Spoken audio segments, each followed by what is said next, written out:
This is Ice-T and Stone Cold Steve Austin, and This is a cold call. We're on a mission to get America to switch to cold water washing with Tide. it saves you energy. And that saves you up to $150 a year on your energy bill. Plus, Tide cleans better in cold than the bargain brand in hot. So what are you waiting for? Turn to cold because Stone Cold said so. Turn to cold with Tide. Energy savings based on average when switching from hot to cold and non-HE machines. Performance based on Tide Power Pods versus leading baking soda packs.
I can see from a distance, and I wonder, is he listening or just trying to take you home?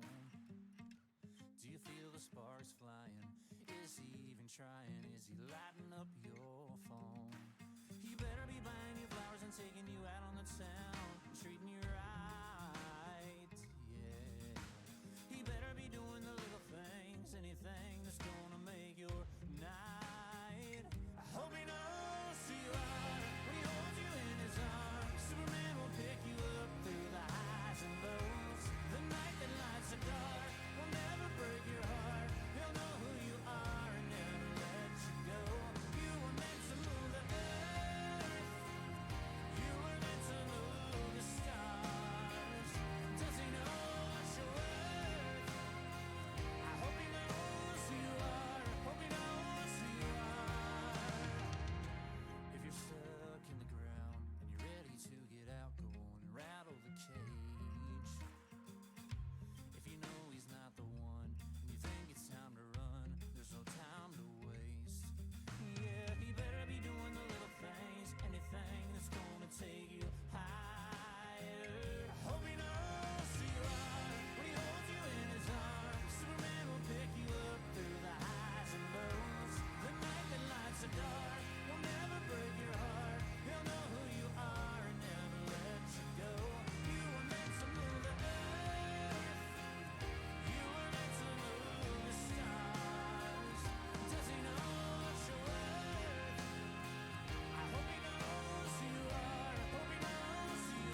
deserve to be his queen.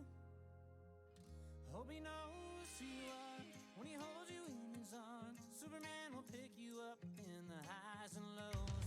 The night that lights are dark will never break your heart. He'll know who you are and never let you go. You were meant to move the earth. You were meant to move the stars, girl. Does he know what you're worth? I hope he knows who you are. Hope he knows who you are.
sound strange the way I sing it down.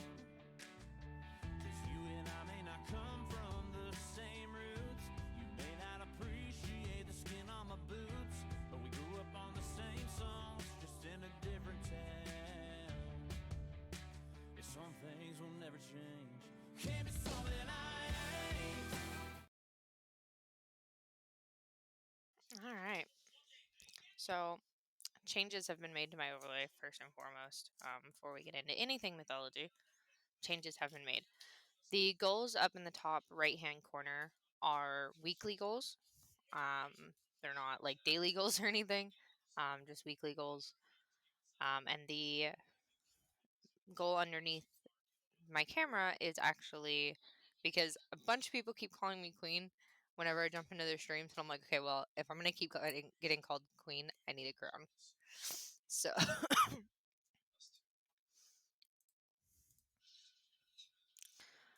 that's what that's for. You don't have to. None of it's mandatory or anything. It's just a fun thing I thought would be. Give me 1 second to.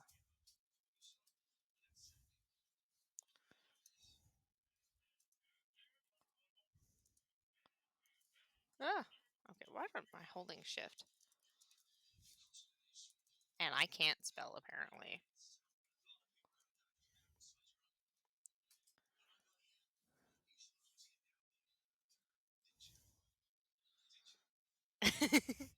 Yes, you do, Crystal, and I appreciate it.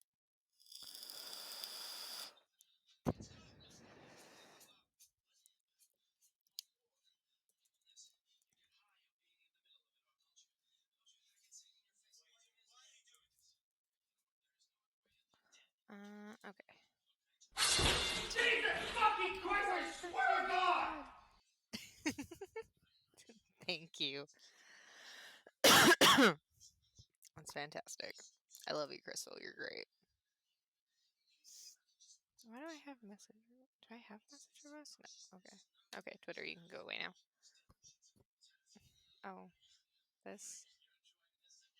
My light's on enough that you guys can actually see it. I don't have any of my other lights on though. Hold on a minute.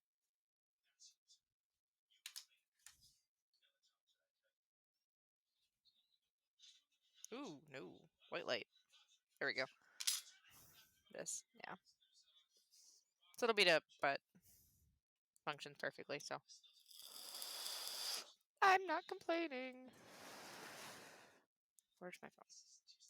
Hold on, I gotta turn on my light up stripper pole. Hi! Hold on a second, I gotta turn on my light up stripper pole back here. I forgot to turn it on. And make sure my curtains aren't blocking it. My curtains are blocking it. Stop it.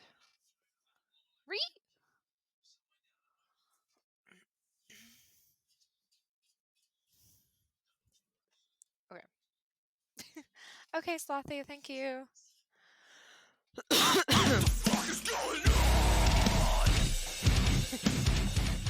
Oh yeah, no, mine's like all up at the top is all scratched and everything. And so is the mouthpiece. Oh, and I tore the charging port cover, so to get in for.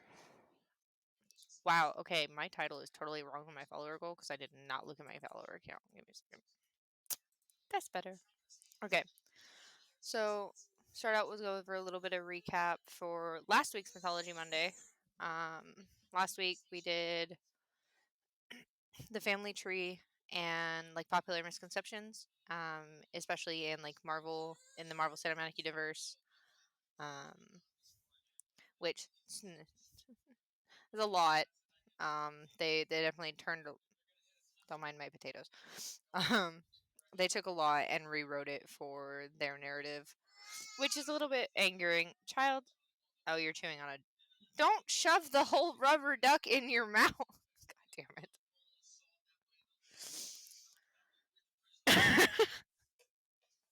That's okay. That's okay, Crystal.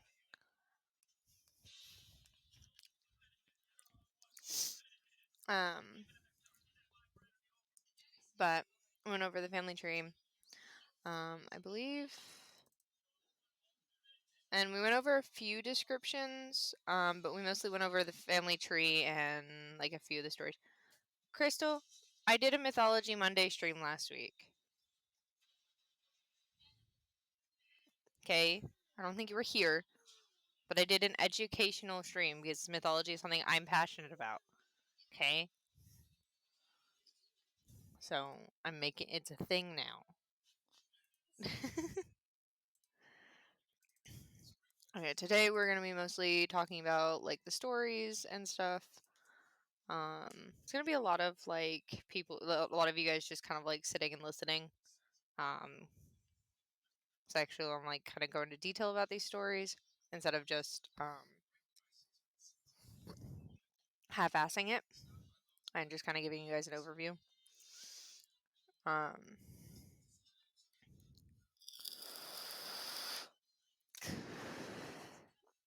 we're going to start with the creation of the cosmos, because it's kind of covered a little bit with the family tree, but not a whole lot.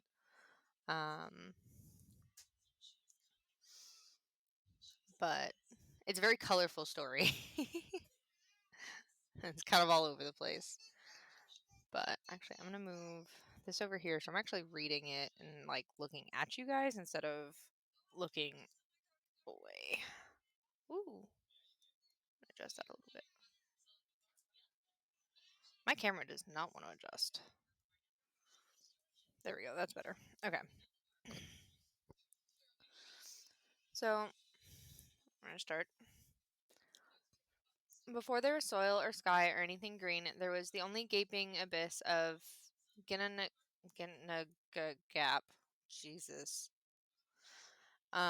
This chaos of perfect silence and darkness lay between the homeland of eternal fire, Muspelheim, and the homeland of elemental ice, Niflheim. Frost from Niflheim and billowing flames from Muspelheim crept toward each other until they met in Ginnungagap. Amid the hissing and sputtering, the fire melted the ice, and the drops formed themselves into Ymir, or Screamer, as his name is translated, the first of the godlike but destructive giants. Ymir was a hermaphrodite and could reproduce asexually when he slept. More giants leapt forth from his legs and from the sweat of his armpits. Don't ask me. As the frost continued to melt, a cow Adhamla, abundance of humming, emerged from it. She nourished Ymir with her milk, and she in turn was nourished by salt licks in the ice. Her licks slowly uncovered Buri, or progenitor, the first of the Aesir tribe of gods. Buri had a son named Bor, who married Besla, perhaps, which means perhaps wife, the daughter of the giant Bolthorn. The half-god, half-giant children of Bor and Besla were Odin, who became the chief of the Aesir gods, and his two brothers, Vili and Ve. Odin and his brothers slew Ymir and set about constructing the world from his corpse. They fashioned the oceans from his blood, the soil from his skin and muscles, vegetation from his hair, clouds from his brains, and the sky from his skull. 4 dwarves corresponding to the 4 cardinal points held Ymir's skull aloft above the earth. The gods eventually formed the first man and woman, Ask and Embla, from 2 tree trunks and built a fence around their dwelling place, Midgard, to protect them from the giants.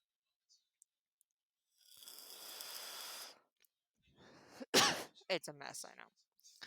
So, order from chaos. Thematically, Ymir is the personification of chaos before creation, which is also depicted as the impersonal void of Ginnungagap. Both Ymir and Ginnungagap are ways of talking about limitless potential that isn't actualized, that has yet become the particular things that we find in the world around us.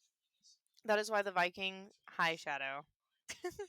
So the Vikings described it as a void, as countless other peoples consider the darkness upon the face of the deep, of the first chapter of Genesis, for example. It is no thingness, but it nevertheless contains the basic stuff out of which the gods can make true things. In this case, the primal matter is Ymir's body, which the gods tear apart to craft the elements. It's extremely fitting for Ymir to be the progenitor of the giants, for this is the general role the giants occupy in Norse myth. They are the forces of formless chaos who are always threatening to corrupt and ultimately overturn the gods' created order. and at Ragnarok they succeed. But the giants are more than just forces of destruction. In the words of medievalist Margaret Clunies Ross, characteristically, the gods covet important natural resources which the giants own, then steal them and turn them to their own advantage by utilizing them to create culture. That is, they put the giants' raw materials to work for themselves. These raw materials are of diverse kinds and include intellectual capital, such as the ability to brew ale, as well as the cauldron in which it is made, and abstractions made concrete, like the meat of poetry and the runes of wisdom. Hold on, hold on, hold on, hold on, hold on. I gotta make it a thing. That comment in itself deserves the glasses. Actually, hold on a second.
My bad. I always do that. I took off my headset because I put it down and I've got trash that it would have hit, and I didn't want to freaking make a whole bunch of noise. Not only does Ymir fit this pattern, mythologically speaking, his death and dismemberment is the paradigmatic model for this pattern. This also explains why Ymir is depicted as a hermaphrodite who can reduce on his own asexually. No, I'm not. I am not muted anymore. Can you not hear me, Crystal? No, JJ.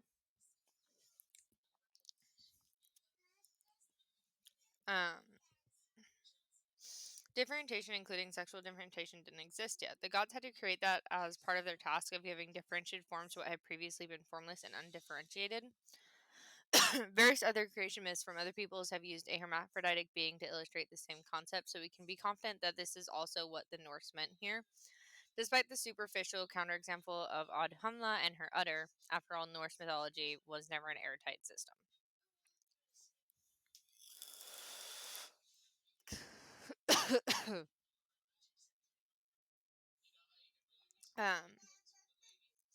Ymir's name provides an additional and rather poetic instantiation of this role as the personification of primordial chaos. Recall that Ymir's name means screamer from the Old Norse verb imja, to scream. The scream, the wordless voice, is the raw material of which words are made. By taking formless matter, represented by Ymir's body, and giving it form, the gods were, metaphorically speaking, making words out of a scream. Shadow, your headphones are being dumb.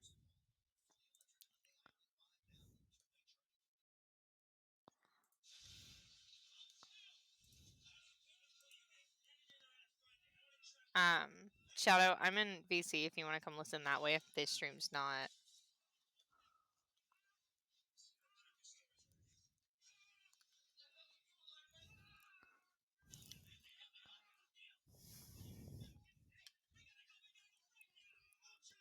That happens, JJ. Like, sadly, it does happen.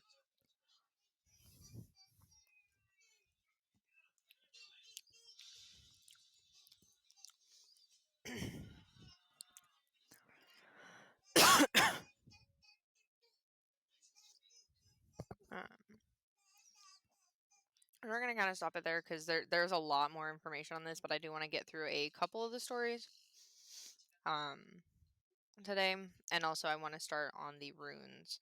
We did go over Ragnarok last week. Oh, okay, Shadow. We did go over Ragnarok last week, and we went over something else. I don't remember what exactly we went over, but we'd go over Ragnarok last week. Hi, Stay Real. Thank you for dropping in. Yeah, just doing Mythology Monday, doing the learning.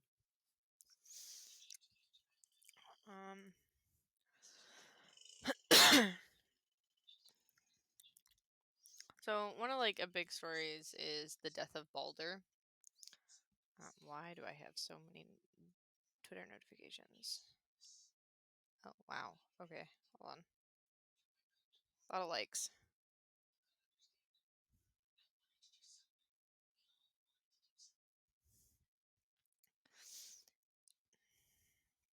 You're growing, JJ. People are gonna come in and out of your life, and it sucks, but it only opens up the door for better people to come in.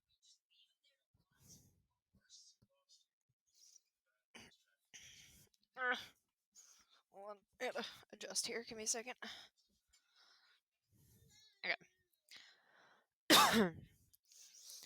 Balder was one of the most beloved of all the gods, the son of Odin, the chief of the gods, and the benevolent sorceress goddess Frigg. Balder was a generous, joyful, and courageous character who gladdened the hearts of all who spent time with him. When therefore he began to have ominous dreams of some grave misfortune befalling him, the fearful gods appointed Odin to discover their meeting.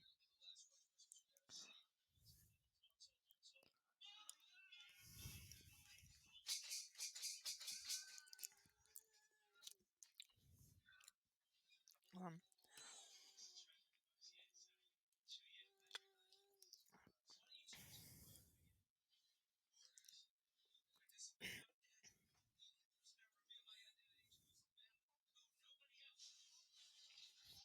um, Hello, motherfucker. Hi, Crystal. Balder's father wasted no time in mounting his steed Sleipnir and riding to the underworld to consult a dead seeress, whom he knew to be especially wise in such matters. When, in one of his countless disguises, he reached the cold and misty underworld, he found the walls arrayed in splendor, as if some magnificent feast were about to occur. All of my other freaking stuff is gonna pop up. Odin woke the seeress and questioned her concerning this festivity, and she responded that the guest of honor was to be none other than Balder. She merrily recounted how the god would meet his doom, stopping only when she realized from the desperate nature of Odin's entreaties who this disguised wanderer truly was. And indeed, all that she prophesied would come to pass. Odin returned in sorrow to Asgard, the god's celestial stronghold, and told his companions what he had been told. Frigg, yearning for any chance of saving her treasured son, however remote, went to every entity in the cosmos, living or non-living, and obtained oaths to not harm Balder. After these oaths were secured, hi Waffle. After these oaths were secured, the gods made a sport out of the situation. They threw sticks, rocks, and anything else on hand at Balder, and everyone laughed at these things bounced off and left the shining god unharmed. The wily and disloyal Loki sensed an opportunity for mischief. In disguise, he went to Frigg and asked her, "Did all things swear oaths to spare Balder from harm?" "Oh, yes," the goddess replied, "everything except the mistletoe. But the mistletoe is so small and innocent a thing that I felt it superfluous. Super, super, English. To ask it for an oath. What harm could it do to my son?" Immediately upon hearing this, Loki departed, located the mistletoe, carved a spear out of it, and brought it to where the gods were playing their new favorite game. No, Waffle. He approached the blind god Hodor and said, "You must feel quite left out, having to sit back here away from the merriment, not being given a chance to show Balder the honor of proving his invincibility." The blind god concurred. "Here," said Loki, handing him the shaft of mistletoe. "I will point your hand in the direction where Balder stands, and you throw this branch at him." I'm reading, Waffle.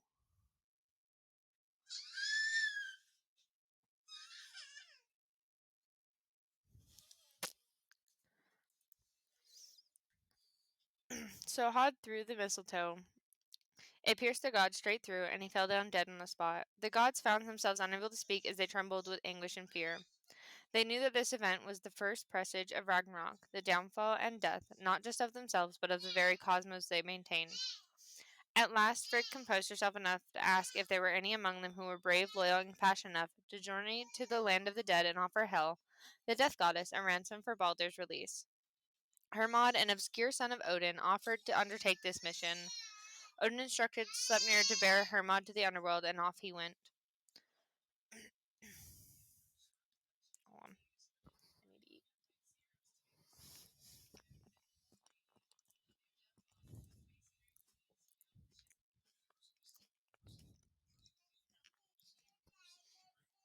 The gods arranged a lavish funeral.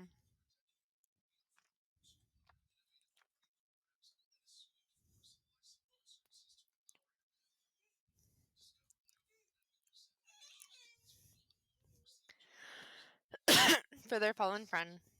They turned Baldur's ship, Hringhorname, which means ship with a circle at the stem, into a pyre fitting for a great king. When the time came to launch the ship out to sea, however, the gods found the ship stuck in the sand and themselves unable to force it to budge. After many failed attempts, they summoned the brawniest being in the cosmos. Yes, I know, Crystal.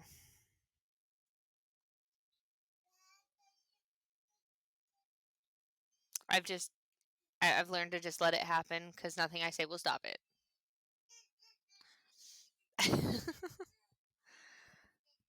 A certain giantess named Hyrroken, or Withered by Fire. Hyrroken arrived in Asgard riding a wolf and using poisonous snakes for reins. She dismounted, walked to the prow of the ship, and gave it such a mighty push that the land quaked as Hringhorny was freed from the strand. As Baldur's body was carried onto the ship, his wife Nanna was overcome with such grief that she died there on the spot and was placed on the pyre alongside her husband. No, Waffle, stop.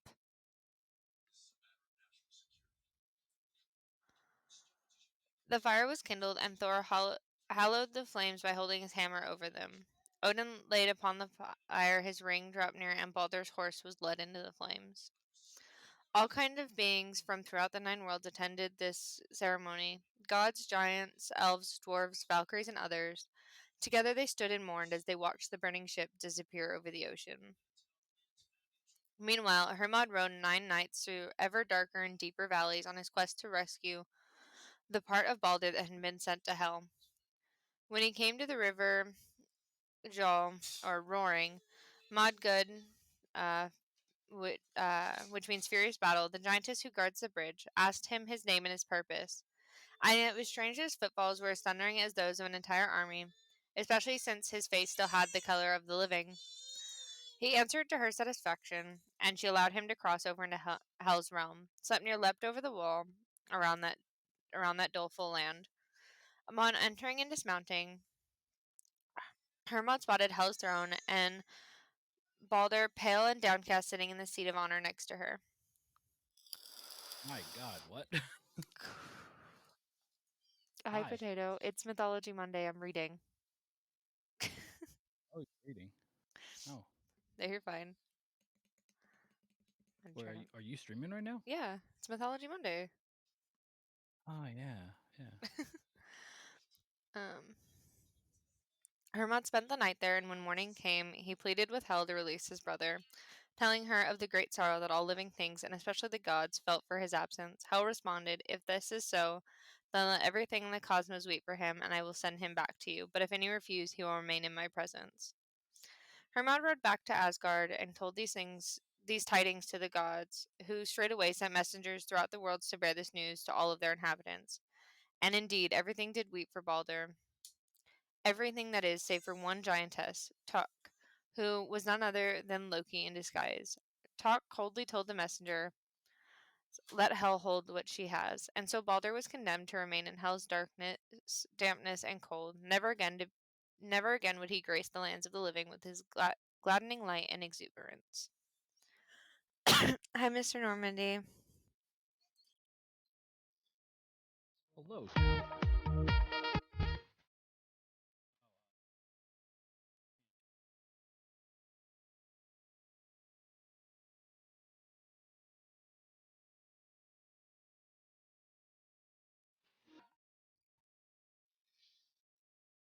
Ba-dum-bum.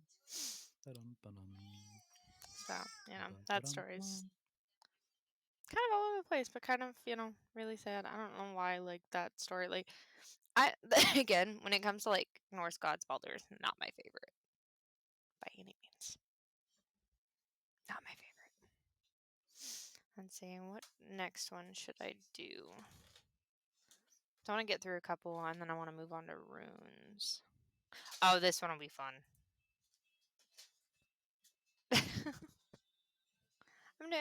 I'm doing good. How are you doing? Yeah. So this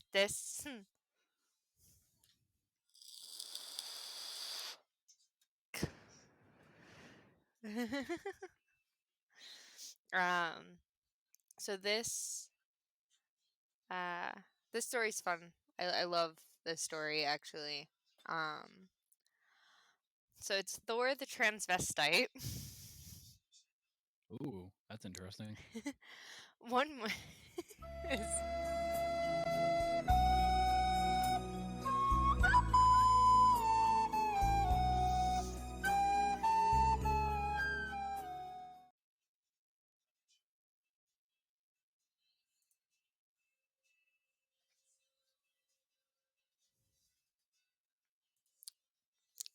well, that was just rude. One morning, Thor awoke to find his hammer, Mjolnir, missing. That's fine, Waffle. This was no small matter. Without the Thunder God's best weapon, Asgard was less vulnerable to the attack of the giants. In a rage, he searched everywhere for his most prized possession, but it was nowhere to be found. The goddess Freya owned falcon feathers, in which one could change one's shape into that of a falcon. She lent these to Thor and Loki so that the hammer could be located. Loki, who knew how to shift his shape, donned the feathers and flew off in search of the treasure. He quickly surmised that it had probably been stolen by the giants, so he rode the winds to their homeland, Jotunheim. Upon his arrival, he changed back.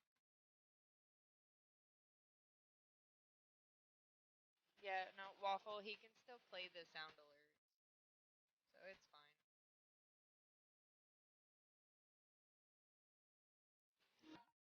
Leave it be.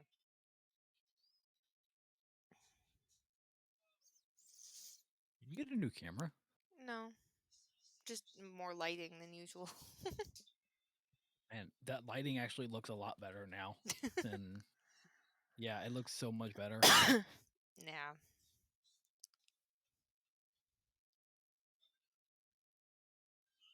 I'll be right back. Okay.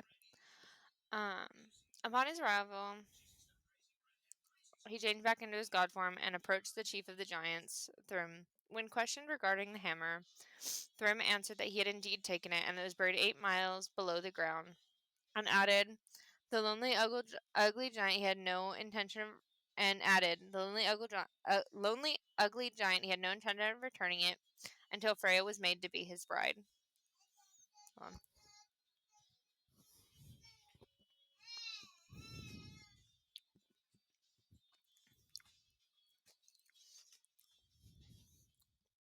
Loki flew back to Asgard and told this news to his fellow gods, who were alarmed and furious, especially Freya.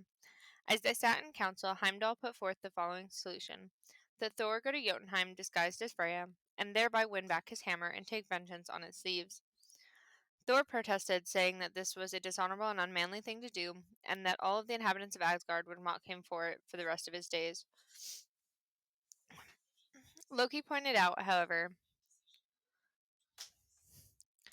that if he didn't consent to Heimdall's plan, Asgard would be ruled by the giants. The gods thereby obtained Thor's acquiescence. No detail spared in the assemblage of Thor's bridal dress. After the humiliated god had donned the costume, Loki offered to go with him as his maidservant. The pair climbed into Thor's goat-drawn chariot. Oh, no, no, no, no.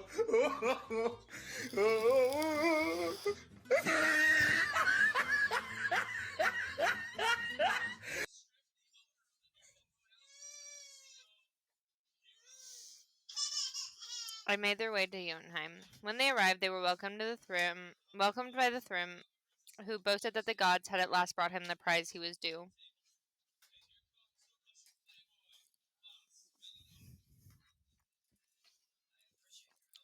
At dinner, Thor and Loki found themselves in trouble. Thor single-handedly ate an entire ox, ate salmon, and all of the dainties that had been prepared for the women, not to mention the many barrels of mead he drank. This made Thrym suspicious, and he declared that he had never in his whole life seen a woman with such an appetite.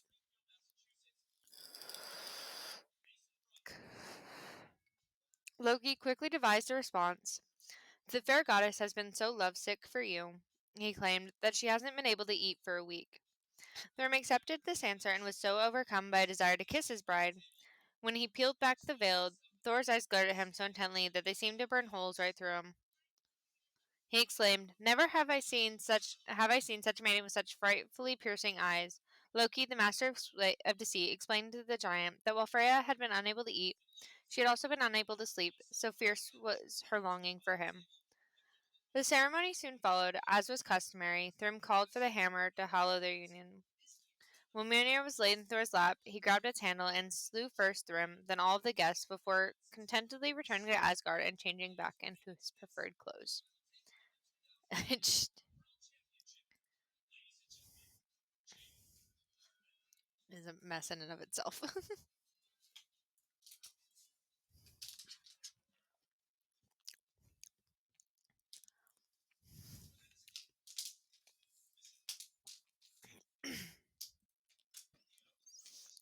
So that's it's always a fun story.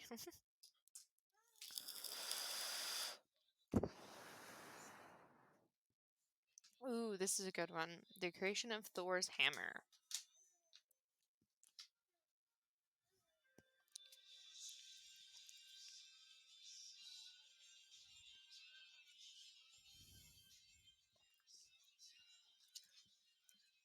Hold on. I need to eat a little bit. Give me a second.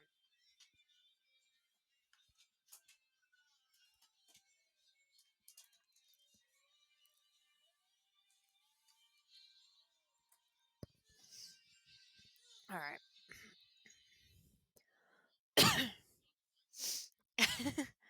Yeah, Crystal. Mr. Normandy kept playing sound alerts while I was trying to talk and read, and which is rude. And my mod with the power, and I approved, has temporarily banned him.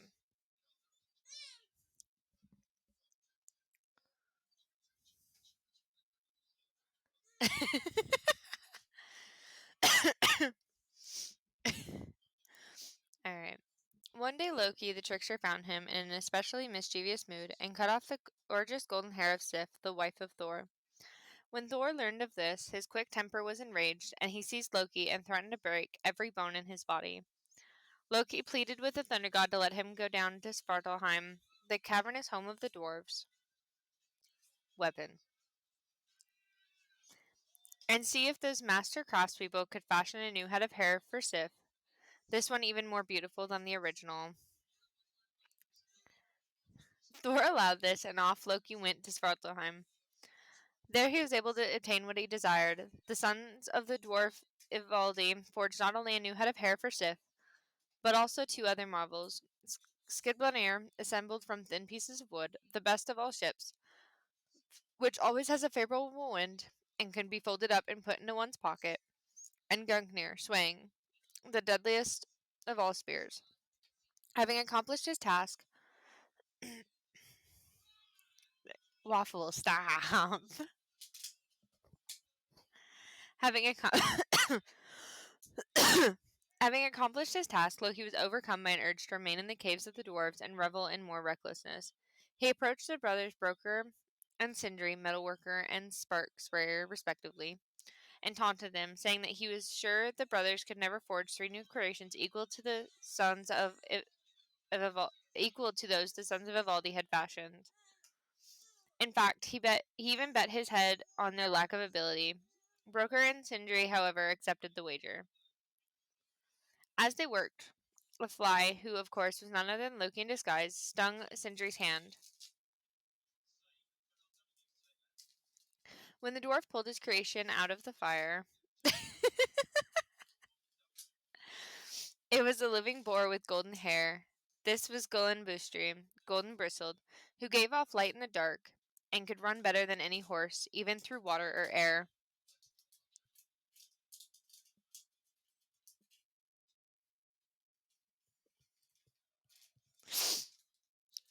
Sindri then set another piece of gold on the fire as Broker worked the bellows.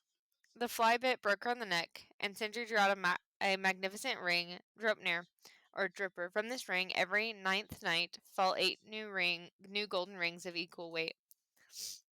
Sindri then put iron on the hearth and told Broker that for this next working they must be especially meticulous, for a mistake would be more costly than with the 2 previous projects. The Loki immediately stung Broker's eyelid, and the blood blocked the dwarf's eye, preventing him from properly seeing his work.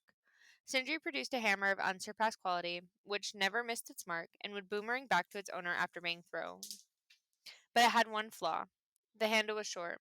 Sindri lamented that this had almost ruined the piece, which was called Mjolnir. Nevertheless, sure of the great worth of their 3 treasures, Sindri and Broker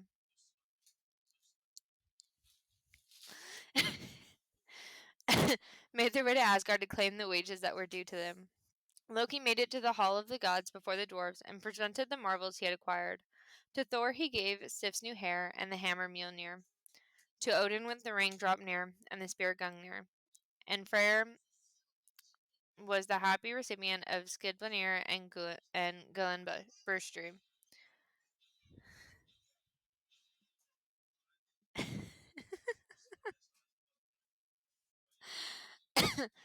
as, as grateful as the gods were to receive these gifts, which they foresaw would be of inestimable help in their battles against the giants, they nevertheless concluded that Loki still owed the dwarves his head. When the dwarves approached Loki with knives, the cunning god pointed out that he promised them his head, but not his neck. Broker and Sindri contented themselves with sewing Loki's mouth shut and returned to their forge. God damn it. You guys are ridiculous. Oh my god. Absolutely ridiculous.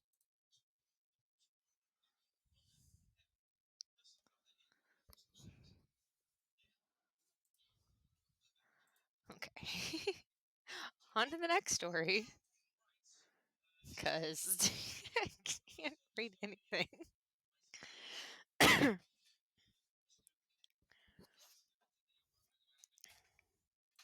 What is this one?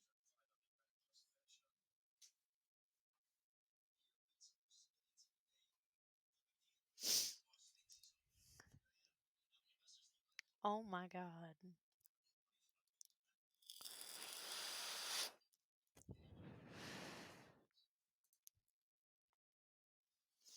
No! Waffle!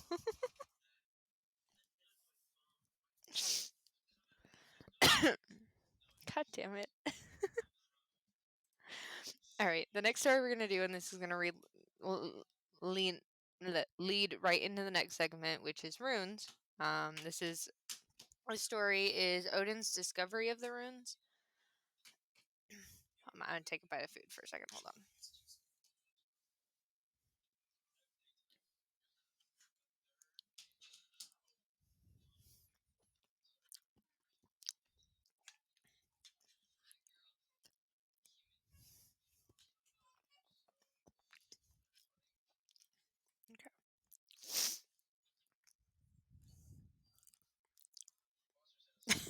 God damn it. The Norse god Odin is a relentless seeker after knowledge and wisdom, and is willing to sacrifice almost anything for this pursuit. The most outstanding feature of his appearance, his one eye, attests to this. He sacrificed his other eye for more wisdom. The tale of how he discovered the runes is another example of his unquenchable thirst for understanding the mysteries of life, not to mention his unstoppable will. The runes are the written letters that were used by the Norse and other Germanic peoples before the adoption of the Latin alphabet in the later Middle Ages. Unlike the Latin alphabet, which is an essentially utilitarian script, the runes are symbols of some of the most powerful forces in the cosmos. In fact, the word rune and its cognates across past and present Germanic languages both mean both letter and secret or mystery. The letter is called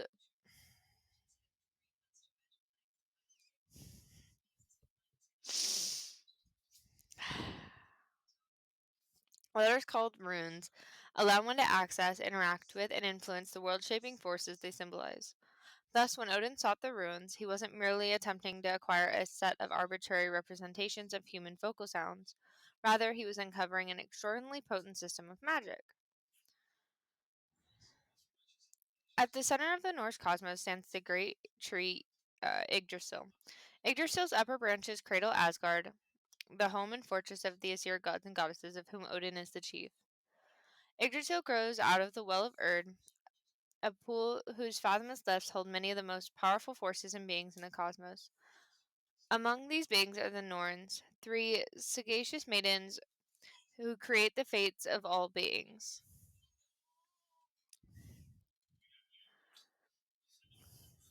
One of the most foremost techniques they use to shape fate is carving runes into Yggdrasil's trunk. The symbols then carry these intentions throughout the tree, affecting everything in the nine worlds.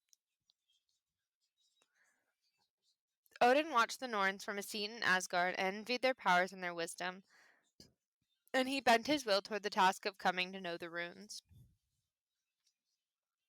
Since the runes' native home is in the Well of Erd with the Norns, and since the runes do not reveal themselves to any but those who prove themselves worthy of such fearful insights and abilities, Odin hung himself from a branch of Yggdrasil, pierced himself with a spear, and peered down into the shadowy waters below. He forbade any of the other gods to grant him the slightest aid, not even a sip of water, and he stared down and he stared downward and called to the runes. He survived in this state, teetering on the precipice that separates the living from the dead, for no less than 9 days and nights. At the end of the 9th night, he had at last perceived shapes in the depths, the runes. They had accepted his sacrifice and shown themselves to him, revealing to him not only their forms, but also the secrets that lie within them. Having fixed this knowledge in his formidable memory, Odin ended his ordeal with a scream of exultation. Having been initiated in the mystery of the runes, Odin recounted, then I was fertilized and became wise. I truly grew and thrived. From a word to a word, I was led to a word. From a work to a work, I was led to a work. Equipped with the knowledge of how to wield the runes, he became one of the mightiest and most accomplished beings in the cosmos. He learned chance enabled him to heal emotional and bodily wounds, to bind his enemies and render their weapons worthless, to free himself from constraints, to put out fires, to expose and banish practitioners of malevolent magic, to protect his friends in battle, to wake the dead, to win and keep a lover, and to perform many other feats like these. That's how Odin discovered them. Oh, there's a lot here. Okay. We're going to go with the introduction first.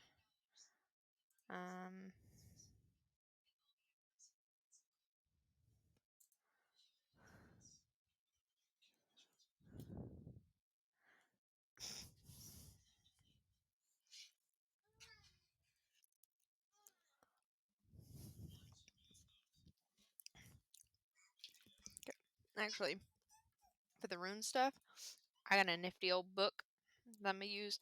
I am, however, going to pull up a picture of the runes. Where's my book? There it is. Book. This thing is amazing. I am going to...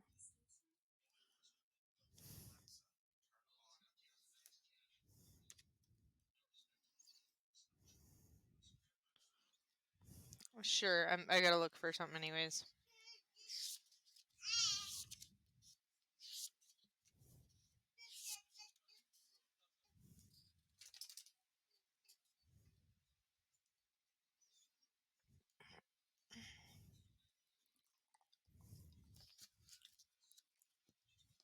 know there's.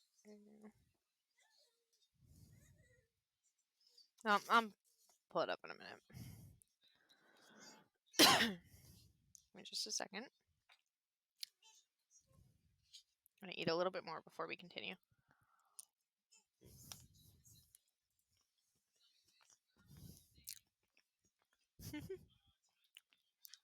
Well, that's always good, Crystal.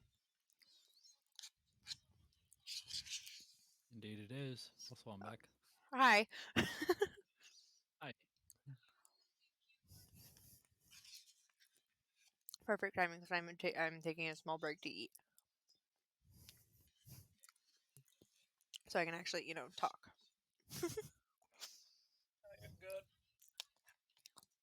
Oh, gross waffle. Come on, waffle. That's gross.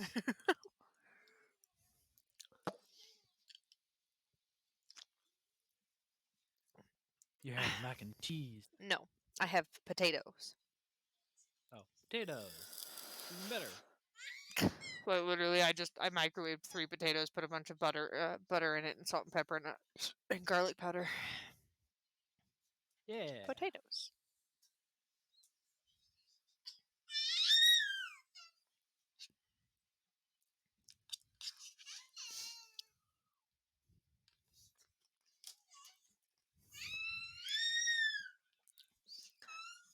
Ah, hi Devon. How are you?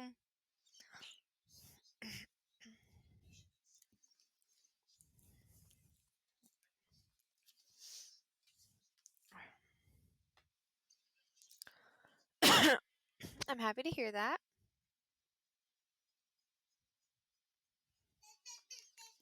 I don't know if you are.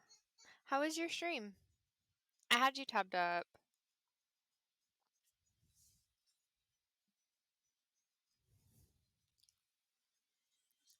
I'm happy to hear that. Okay, my cords are fucking in the way. Jesus Christ. Alright, we're going to use this instead. And hold on. Whee! Now you can't see as much of me because I got short.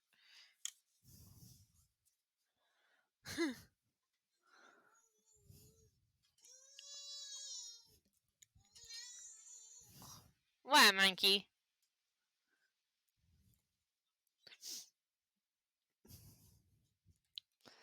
Ads. Oh, waffle. Did you see all my new overlay stuff? It's fun.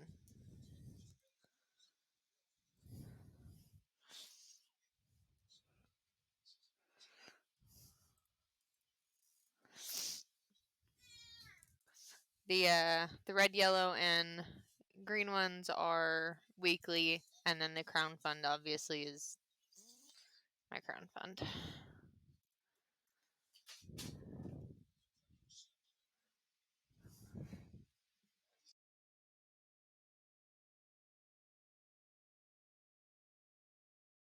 I will be right back, guys. Hold on a minute.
All right, I'm back. Sorry.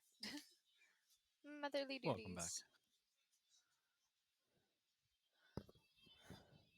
I'm short now. Crystal, who touched wait. you? Wait, weren't you already short? Hey! Fuck you. I am 5'6". I am technically considered average. Actually, no. No. I can't. I have no room to talk then because you are an inch taller than me. I'm 5'5". Yes, I am shorter than you by like an inch. That's fantastic. Okay. Okay, but Crystal, how did I have to ask how so I know the amount of punishment to inflict? Shadow touched her. How dare he? All right, punishment. Oh. No Hi, Bubba. streaming for like an entire month. Well, Crystal, I don't know what to tell you. Okay, like he's gonna be like that because he thinks it'll make you smile, or at least make you forget about your anger for a minute. Just gonna make a small person. Hi, small Bubba. and Thank you for angry. the biddies. I am short. Well, I mean, I think compared to you, Bubba, I'm like extremely short. So. Okay.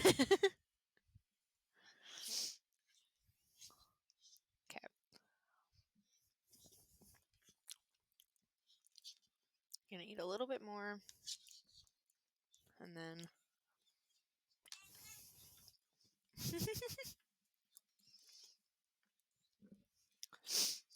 Okay. All right. I will be right back. Give me 1 minute.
All right. I apparently missed stuff.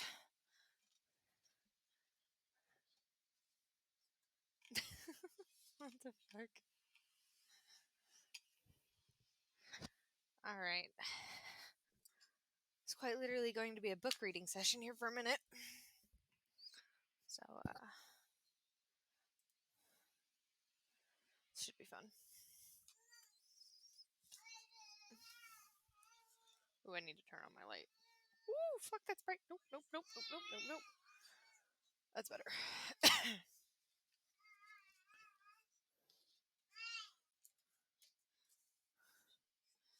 All right. So, for this, we're going to go with chapter 1, which is Elder Runes. So, this is about to 800 CE.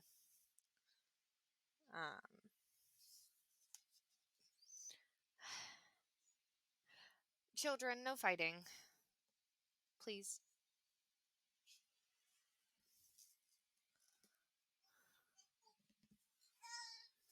Or fight amongst yourself. Honestly, like either or, just, don't drag me into it.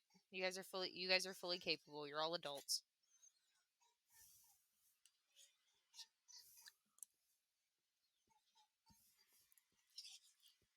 Absolutely ridiculous.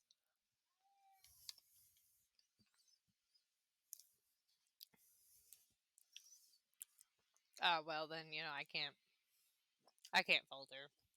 I've threatened that before too for people.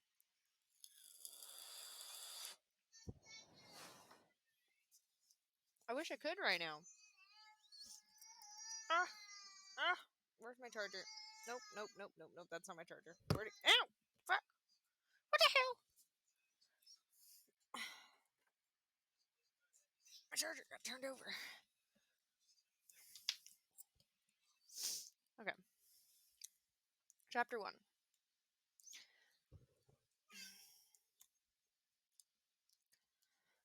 This chapter is intended to provide the runer with a basic outline of runic history and development from the oldest times to around 800 CE or the beginning of the Viking Age, and includes a section on the Old English and Frisian traditions that continue beyond that time frame.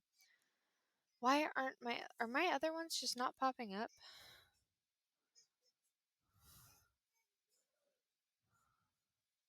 Probably not. Oh well, it'll pop up.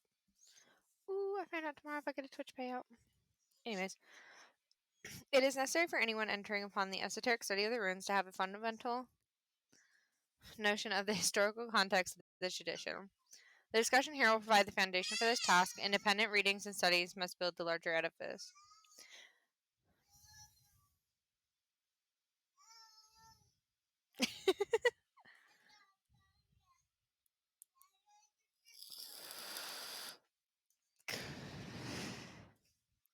Children, take your respective corners. Oh no, there's the rest of them. Okay. I was waiting for the rest of them to pop up. Why do I have a message request? Oh. Nope. I'm gonna delete that real quick. Okay. Okay. The word rune. The most common definition for the word. I need to not have that underneath my arm because I'll end up hitting it on accident. The most common definition for the word rune is one of the letters of an alphabet used by Germanic peoples. This definition is the result of a long historical development, the entirety of which we must come to know before we can see how incomplete such a definition is. Actually, these letters are much more than signs used to represent the sounds of a language. They are, in fact, actual mysteries and the actual secrets of the universe, as one who studies them long and hard enough will learn. I don't think Crystal's sorry. Crystal's never sorry. Rune as a word is only found in the Germanic and Celtic languages. Its etymology is somewhat uncertain. There are, however, two possible etymologies from Proto-Indo-European "ru" to roar and to whisper, which would connect it with the vocal performance of magical incantations, and two from Proto-Indo-European Goron, which would connect it to the Greek and Old Indic gods Oranos and Varuna, respectively, giving the meaning of magical binding.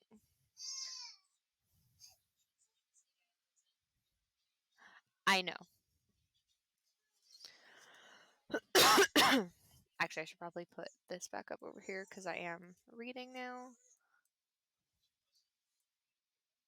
Okay. This is also an attribute of Odin. The word may have had the essential meaning of mystery from the beginning.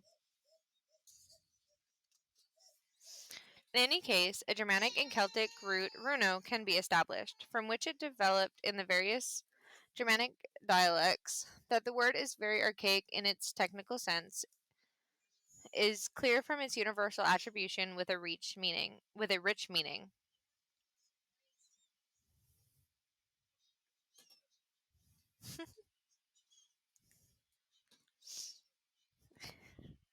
The root is found in every major Germanic dialect, which is made clear from the evidence.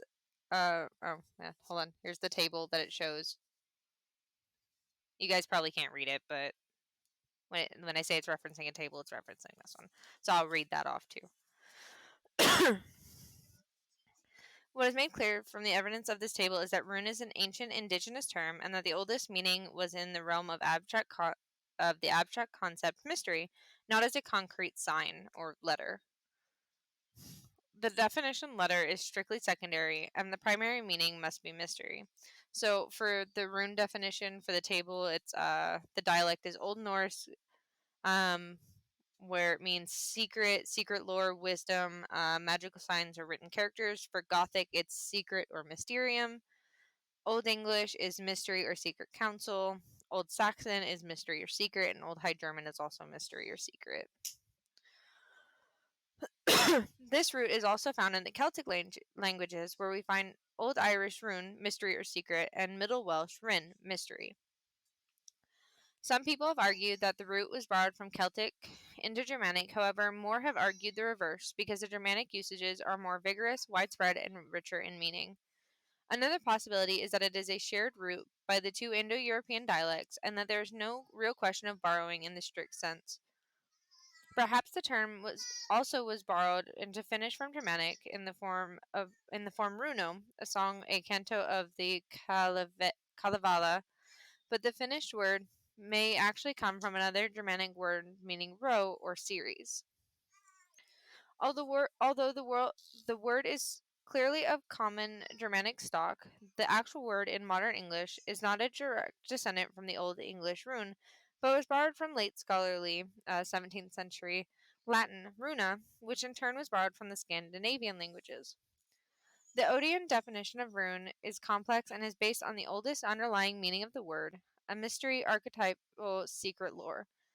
These are the impersonal patterns that underlie the substance/non-substance of the multiverse and that constitute its being/non-being. Each of these runes also may be analyzed on at least 3 levels: form, ideography and phonetic value, idea, symbolic content, number, dynamic nature revealing relationships to the other runes. With the runes as with their teacher Odin, all things may be identified and may be negated. Therefore, any definition that makes use of profane language must remain inadequate and incomplete. Throughout this book, when the word rune is used, it should be considered in this complex light, whereas the terms rune stave or simple stave will be used in discussions of them as physical letters or signs. Good evening, Professor. Oh, Jesus fucking Christ. I don't get the sound that anybody joins. Yeah, I fixed mine so it stopped jump scaring me. Hi. Hi. We're going over runes right now. Ooh, lovely. Yes. Oh, Crystal told me that you tried to boop her again. When? I don't know, apparently, I don't know, fucking Crystal, like 10 minutes ago was like, Mommy touched me. He booped my nose and I was trying to be mad. I haven't been on since I told you I was getting off. I didn't want to tell you. Why are you telling lies, Crystal? Why are you telling lies?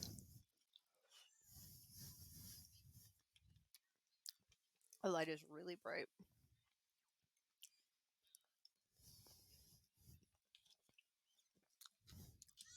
Okay. Early runic history.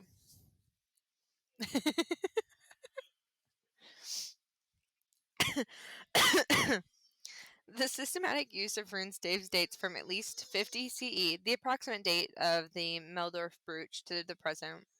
However, the underlying traditional and hidden framework on which the system was constructed cannot be discussed in purely historical terms. It is ahistorical.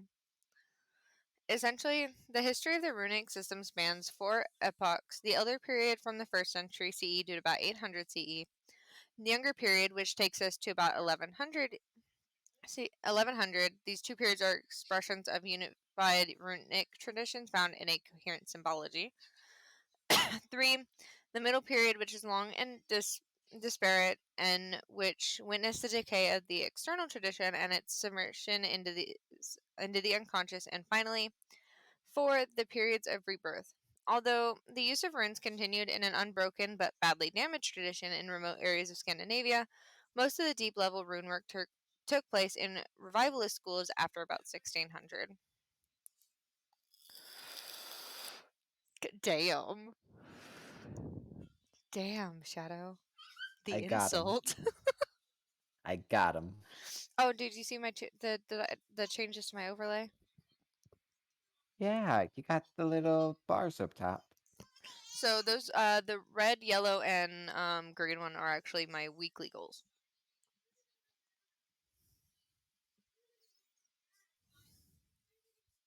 Which is fun. Okay.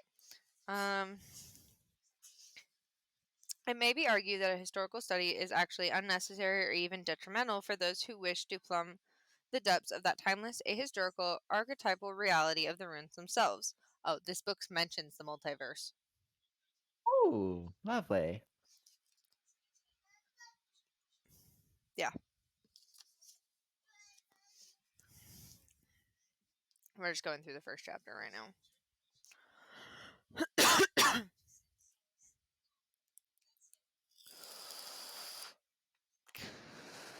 I'll end up making Waffle a mod for like my late night streams that I do sometimes, where like after you have to get off and everything because it's Waffle's morning, and Mr. Normandy had to be banned because he was being rude. What was he doing? Kept playing sound alerts while I was trying to talk. For fuck's sake. Yeah, so that happened. That's Was the it thing. the ones that would just like It was the sound slowly alert go ones, over not you? the channel point ones. So yeah, it was Ah. all the loud ones. Ah. Yeah. Okay. But such an argument would have its drawbacks. Accurate historical knowledge is necessary because conscious tools are needed for the rebirth of the runes from the unconscious realms. The modern runic investigator must know the origins of the various structures that come into contact with the conscious mind. Only in this context can the rebirth occur in a fertile field of growth. The wording. Oh my god. What are you reading from, by the way? The Big Book of Runes and Rune Magic by Edred Thorson. Nice. This thing is fucking massive.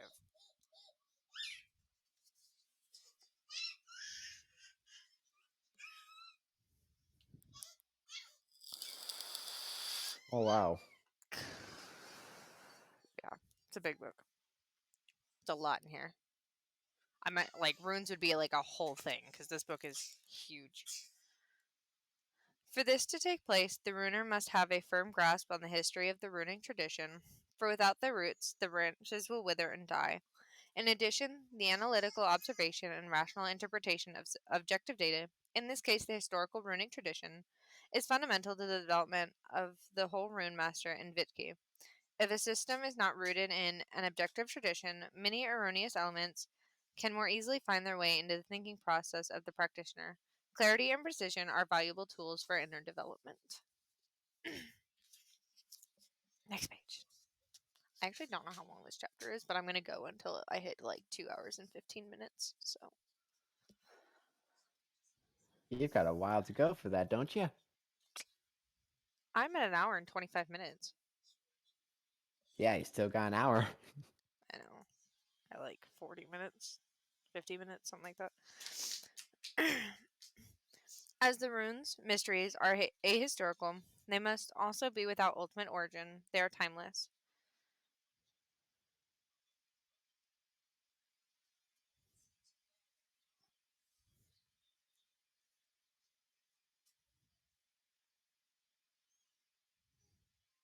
Shadow, I'll tell you later. Okay. As the runes or mysteries are ahistorical, they must also be without ultimate origin. They are timeless. When we speak of runic origins, we are more narrowly concerned with the origins of the traditions of the Futhark stave system. The questions of archetypal runic origins will be taken up later on. The runes may indeed be said to have passed through many doors on the way to our perceptions of them, and to have undergone many points of origin in the world. There are several theories on the historical origins of the Futhark system and its use as a mode of writing for the Germanic dialects. These are essentially four in number: the Latin theory, the Greek theory, the North Italic or Etruscan theory, and the indigenous theory. Various scholars over the years have subscribed to one or the other of these theories. More recently, a reasonable synthesis has been approached, but it is still an area of academic controversy. The Latin or Roman theory was first stated scientifically by L.F.A. Weimer in 1874. Those who adhere to this hypothesis generally believe that as the Germanic peoples came in closer contact with Roman culture, beginning as early as the 2nd century BC with the invasion of the Cimbri and Teutons from Jutland, along with the Danube at Carnuntum and the Rhine, the Roman alphabet was adapted and put to use by the Germans. Trade routes would have been the means by which the system quickly spread from the southern region to Scandinavia and from there to the east.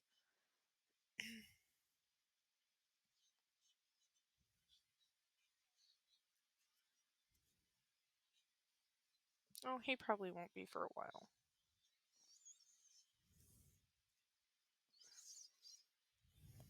This latter step is necessary because the oldest evidence for the Futhark is not found near the Roman limes and spheres of influence, but rather in the distant northern and eastern reaches of Germania. The idea of trade routes poses no real problem to this theory because such routes were well established from even more remote times. The Mycenaean tombs in present-day Greece contain amber from the Baltic and from Jutland, for example. More recently, Eric Moltke has theorized that the Futhark originated in the Danish region and was based on the Roman alphabet. This theory still holds a number of adherents, and some aspects of it, which we will discuss later, show signs of future importance. In any case, the influence of the cultural elements brought to the borderlands of the Germanic peoples by the Romans cannot be discounted in any question of influence during the period between approximately 200 BCE and 400 CE.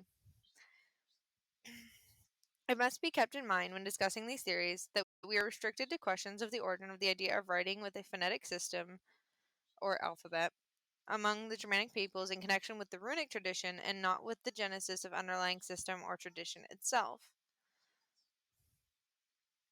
The Greek theory, first put forward by Sophus Bouge in 1899, looks more to the east for the origins of this writing system.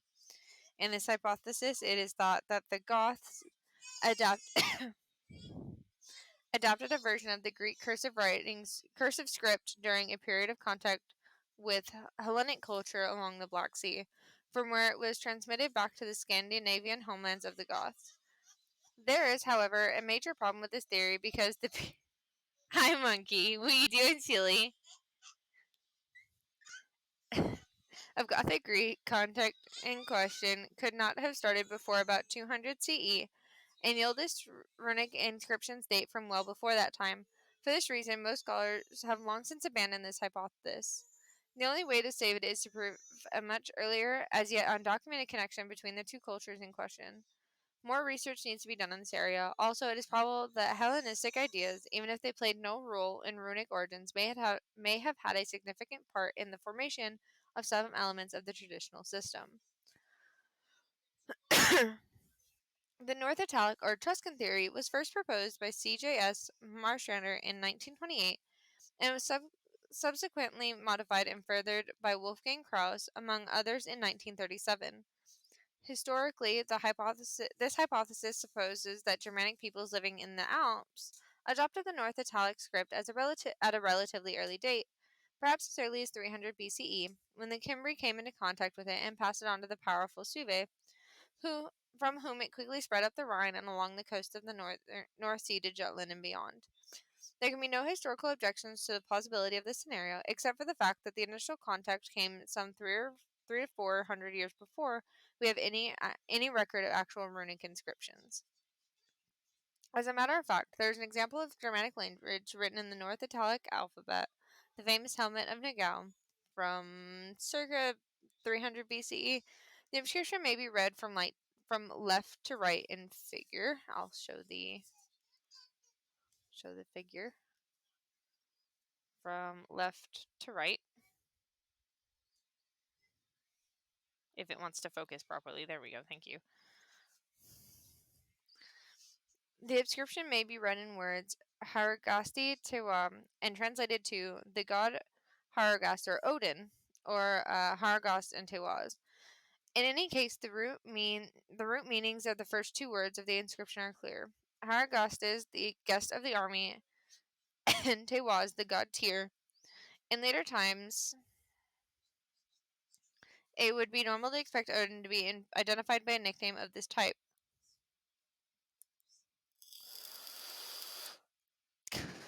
I may well have an early example of it here. Also, this would be an early proof of the ancient pairing of the two Germanic sovereign deities. As can be seen from the Nagao inscription, the scripts in question bear many close formal correspondences to the rune staves. However, some phonetic values would have been transferred. No one Etruscan alphabet forms a clear model for the entire Futhark. An unfortunate footnote to runic history has recently been added by a certain occult writer who in 2 books has separated a version of the Etruscan script as the runic alphabet. This has perhaps led to some confusion among those attempting to unravel runic mysteries. Hold on a second, I need to have another bite to eat real quick. Yay, you're doing the self-care thing.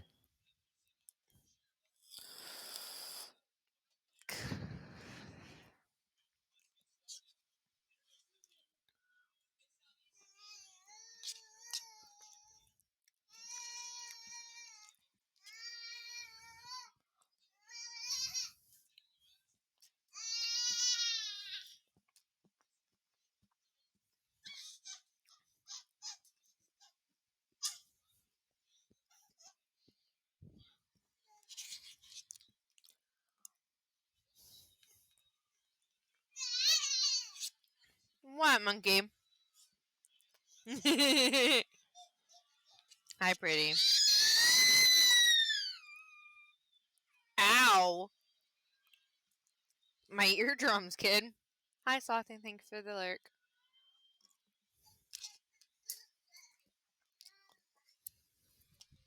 There you go, Teddy. You can have that.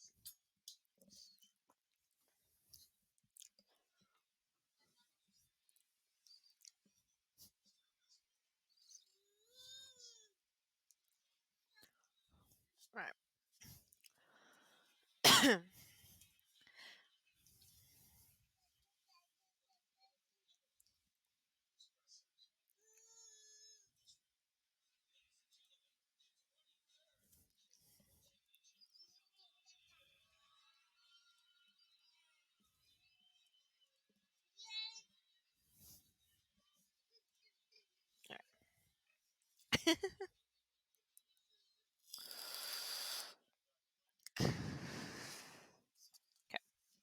The idea that the runes are a purely indigenous Germanic script originated in the late 19th century and gained great popularity in National Socialist Germany. This theory states that the runes are a primordial Germanic invention and that they are even the basis for the Phoenician and Greek alphabets. This hypothesis cannot be substantiated because the oldest runic inscriptions date from the 1st century CE and the oldest Phoenician ones date from the 13th and 12th centuries BCE. When this theory was first expounded by R.M. Meyer in 1896, the runes were seen as an originally ideographic, the misnomer used was hieroglyphic, system of writing that then developed into an alphabetic system acrophonetically i.e., based on the first sound of the names attached to the ideography or ideograph. One aspect of this is probably correct. The Germanic people seem to have had an ideographic system, but it does not appear to have been used as a writing system. And it is here that the indigenous theory goes astray. It is possible that the ideographic system influenced the choice of runestave shapes and sound values. From the available physical evidence, it is most reasonable to conclude that the runestave system is the result of a complex development in which both indigenous ideographs and symbol systems and the alphabetic writing systems of the Mediterranean played significant roles. The ideographs were probably the forerunners of the runestaves, hence the unique rune names, and the prototype of the runic system, order, number, etc., is probably also to be found in some native magical symbology. One piece of evidence we have for the existence of a pre-runic symbol system is the report of Tacitus in chapter 10 of his Germania, circa 98 CE, where he mentions certain notae signs carved on strips of wood in the divinatory rites of the Germans. Although the recent discovery of the Meldorf brooch has pushed back the date of the oldest runic inscription to a time before Tacitus wrote the Germania. These still could have been some symbols. These still could have been some symbol system other than the Futhark proper. In any case, it is fairly certain that the idea of using such things as a writing system, as well as the influence governing the choice of certain signs to represent specific sounds, was an influence from the southern cultures. In the end, it is most likely that the runes originated in the Latin script. The amount of economic and cultural exchange between Rome and Germania was far more vigorous than is often assumed. What is most interesting about the whole process is that the Germanic people did not just accept the Latin script as a practical way of writing as other peoples did, but rather they entirely reformed it in a variety of ways to make it part of their own unique and particular worldview. It is this incontestable fact that most obviously leads reasonable people to conclude that there is something mysterious about the runes. They encode esoteric cultural secrets.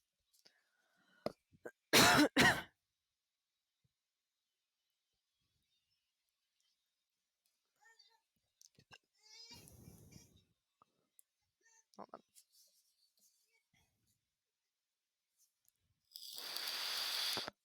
You all right? Huh? Yeah, this is a lot of reading. Hi, Anime Just making Nerd. sure. Thank you for dropping in and saying hello. I appreciate it.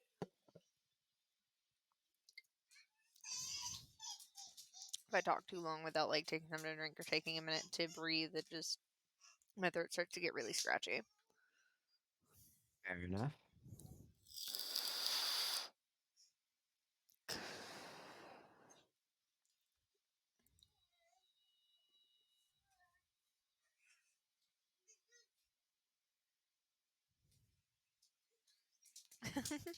Well, that's completely all right. I have I have the same problem trying to drop in on people. It's hard to get to everybody.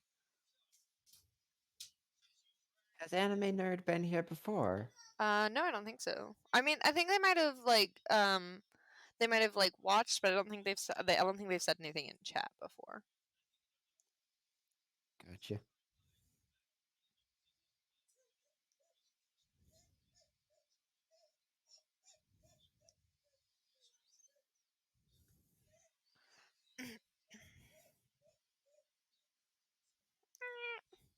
Okay.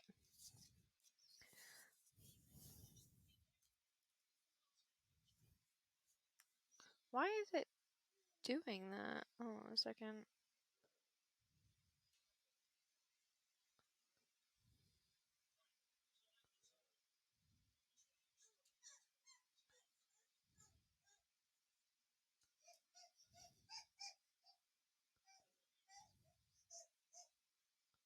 I don't know.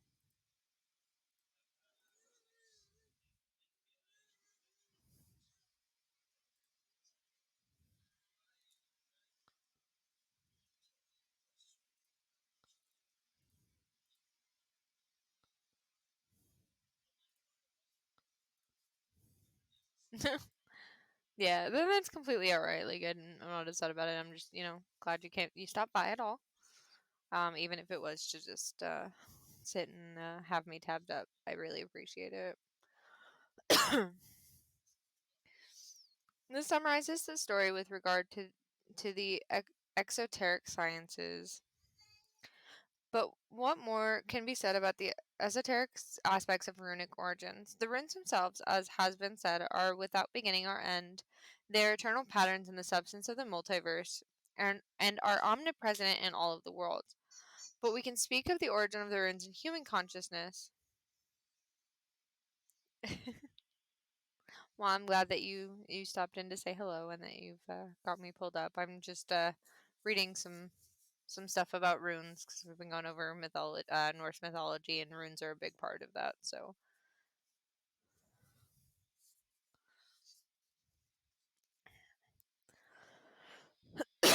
but we can speak of the origin of runes in human consciousness, and as a matter of fact, this is the only point at which we can begin to speak about the origins of anything.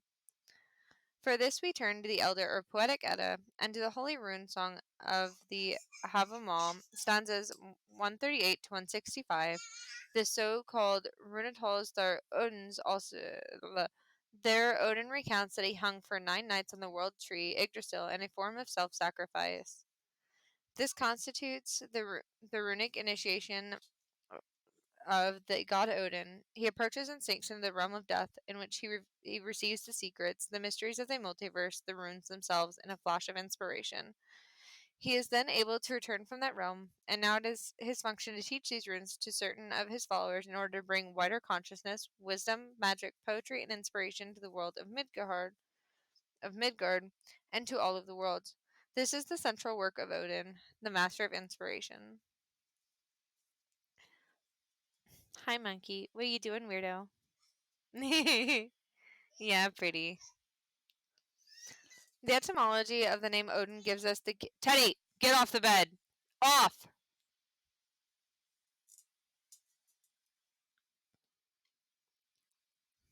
The etymology of. Teddy, lay down! Lay down! Thank you. The etymology of the name Odin gives us the key to this spiritual. It's in quotations in the book, so I have to do the quotations. The spiritual meaning. Odin is derived from protogenic word naz. What is inspired numinous activity or enthusiasm. The on infix indicates the one who is master or ruler of something. The oz is simply a grammatical ending. The name is also something interpreted as a pure deification of the spiritual principle of Woad. The figure of Odin, like those of the runestave, stands at the inner door of our conscious/unconscious borderland. Odin is the communicator to the conscious of the contents of the unconscious and superconscious, and he/it fills the space of all these faculties. We as humans are conscious beings, but have a deep need for communication and illumination from the hidden sides of the world and ourselves. Odin is the archetype of this deepest aspect of humanity, that which bridges the worlds together in a webwork of mysteries, the runes. Therefore, in an esoteric sense, the runes originate in human consciousness, therefore the archetype of the all-encompassing whole God hidden deeply in all his folk. For us, the runes are born simultaneously with consciousness, but it must be remembered that the runes themselves are beyond his and therefore our total command. Odin can be destroyed, but because of his conscious assumption of the basic pattern of the runic mysteries in the Yggdrasil initiation, the destruction becomes the road to transformation and rebirth. Oh, I gotta take a breath. Hold on. God, it's like an audiobook series in here. Yeah.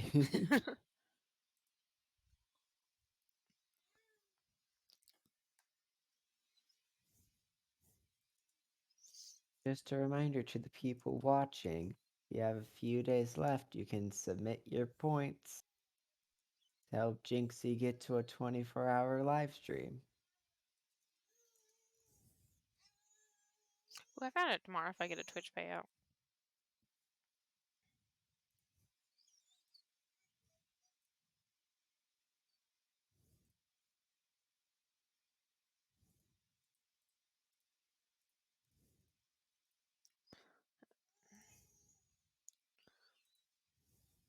Yeah, 2 weeks left. 2 weeks left on Yeah. that community goal. If it's not done, I'll extend it.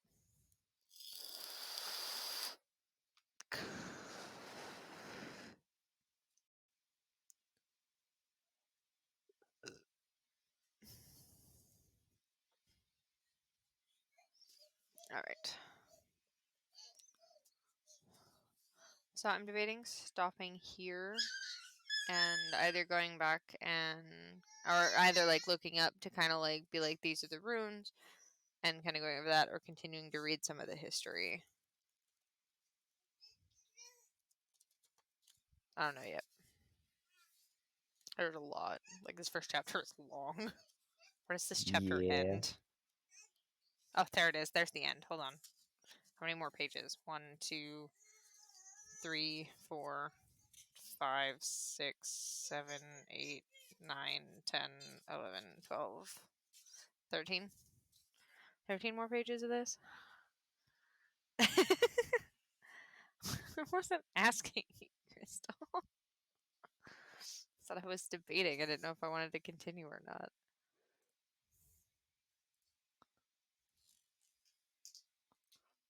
Fucking rude. God damn.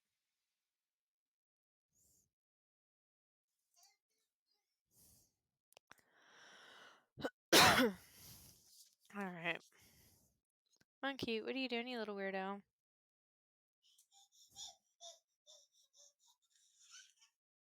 No. Oh, you're standing.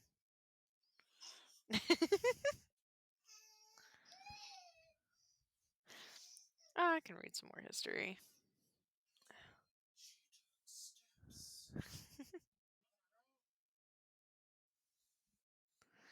Alright. Age of the Elder Futhark. As mentioned before, the oldest runic inscription yet found is that of the Meldorf brooch from the west coast of Jutland, which dates from the middle of the 1st century CE. From this point on, the runes form a continuous tradition that is to last more than 1,000 years, with one major formal transformation coming at approximately midpoint in the history of the Greek tradition. This is the development of the younger Futhark from the Elder, beginning as early as the 7th century, but the Elder system held on in some conservative enclaves, and its echoes continued to be heard until around 800 CE, and in hidden traditions beyond that time.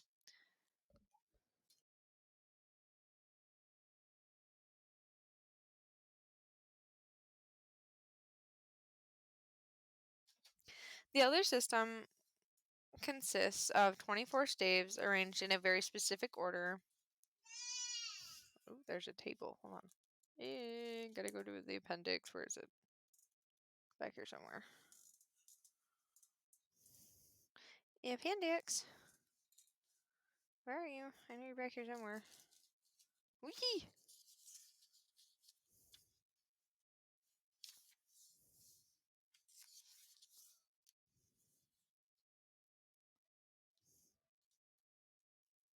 Oh, there's the. Oh, there we go. So this is the table that it has me reference. It's this really big ass table, which is literally just the. I can actually probably pull it up so you guys can look at it. Give me a second. Oh, hi, Yeah, we hi, talked about Mia. mythology. Yeah, it is. Yeah, I've made you VIP a long time ago.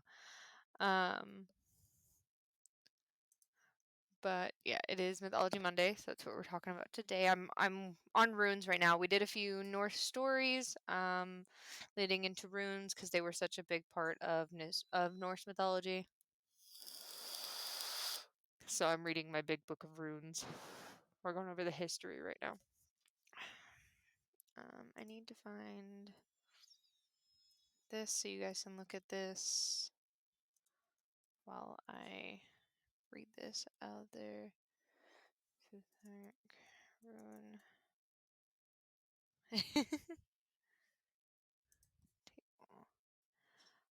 images.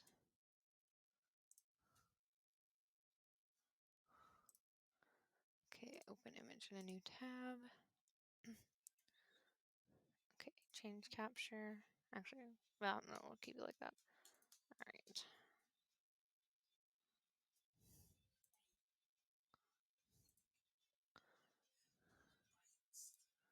All right, gameplay. All right. I just love mythology and stuff, so this is a similar table, I think. Hold on. Actually, this might not be the best table. Hold on a second. I don't know about that, Chris. I mean, if I had to pick cake for lunch, it wouldn't be chocolate. Just saying.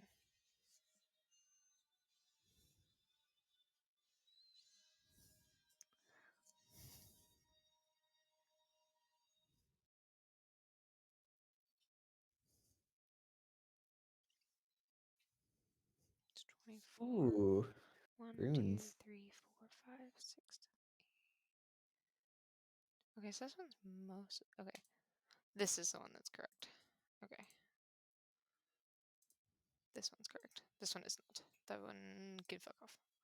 So this is the runes that it displays. There's a bunch of like translations and everything, but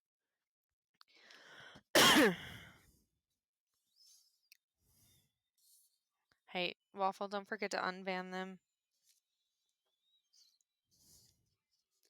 Okay.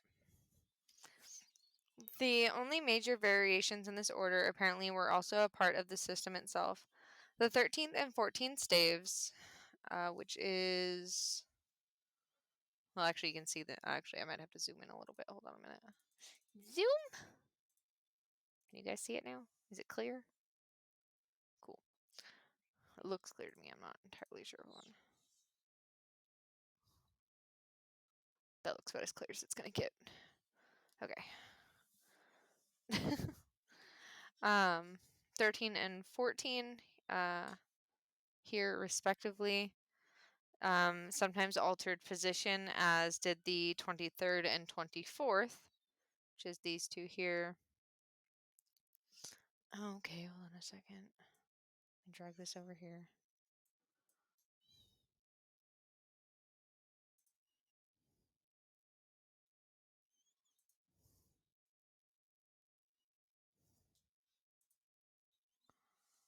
Okay.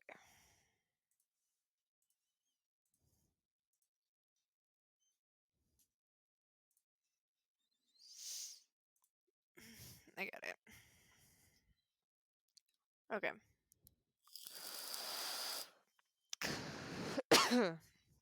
I got a second with Waffle on this one. I I got it. just went to look myself, and I took care of oh it. wait, that's probably because you unbanned it already. Yeah, I took care of it. Yeah. As did the 23rd and 24th staves. It should be noted that both of these alternations come at the exact middle and end of the row, roughly.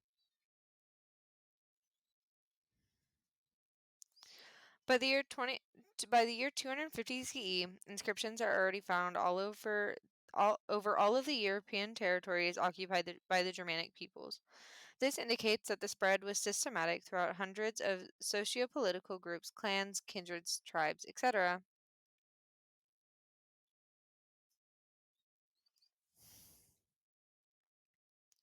And that it probably took place along pre-existing networks of cultic traditions.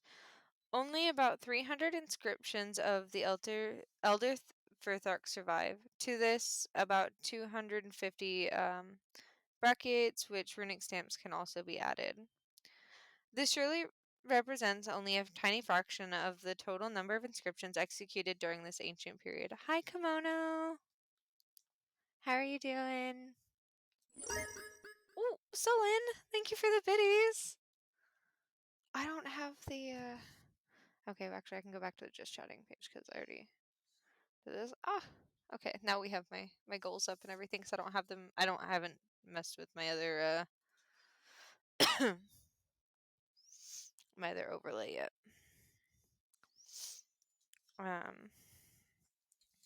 This surely represents only a tiny fraction of the total number of inscriptions executed during this ancient period. The vast majority done in perishable materials such as wood and bone, the most popular materials for the runemaster's craft, have long since decayed. Most of the oldest inscriptions are in metal, and some are quite elaborate and developed. Those on gold objects were mostly melted down in the following centuries. Hi, lovely. In the earliest times, rune staves were generally carved on mobile objects. For this reason, the distribution of the locations where inscriptions have been found tells us little about where they actually were carved. A good illustration of this problem is provided by the bog finds, mostly from around 200 CE, on the eastern shore of Jutland and from the Danish archipelago. English. The objects on which the runes were scratched were sacrificed by the local populace after they had defeated invaders from farther east. It was the invaders who had carved these runes somewhere in present-day Sweden, not the inhabitants of the land where the objects were found. As this situation stands, it seems that before about 200 CE, the runes were known only in the regions of the modern areas of Denmark, Schleswig-Holstein, southern Sweden, perhaps also on the islands of Åland and Gotland, and southeastern Norway. As the North Germanic and East Germanic peoples spread eastward and southward, they took the runes with them, so that scattered inscriptions have. Oh, Maddie, thank you for the host. I appreciate it.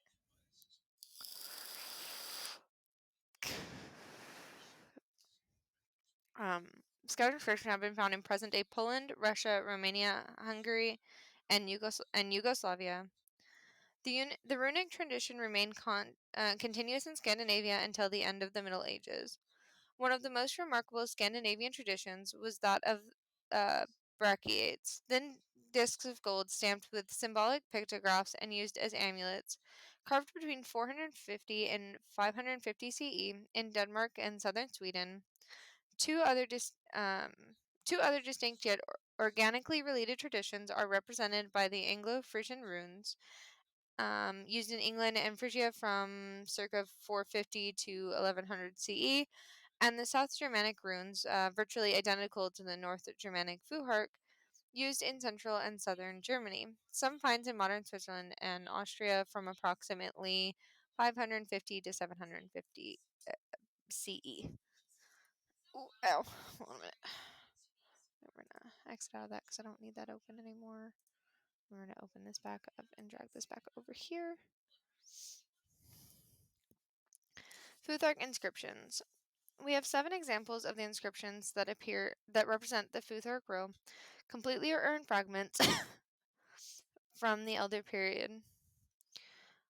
The Kilver stone, which was part of the inside of a grave chamber, combined with later evidence from manuscript runes, shows that the original order of the final 2 staves was D-O, and that the Grumpen and Vadstina brackets were very commonly fashioned with runes as part of their designs. The Kilver stone has, however, reversed the 13th and 14th staves to read PEI instead of the usual EIP order. The Phuket brooch contains only the first 5 runes scratched into its reverse side in the Futhok order, followed by 2 ideographic runes, which one looks like a Y, but the middle part is elongated, which is Elhaz, and Jera, which is 2 arrows that go like this. Jera for protection and good fortune. On the column of Monkey! Is that necessary, child? Loud monkey. on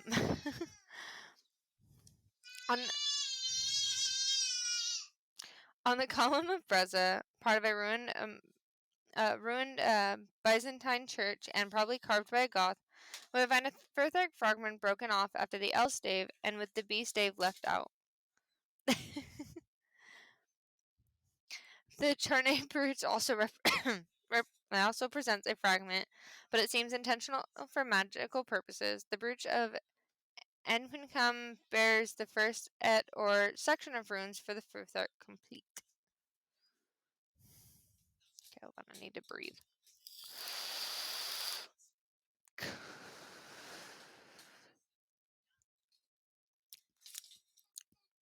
Hey Shadow, can you shout out Maddie Megan for hosting me?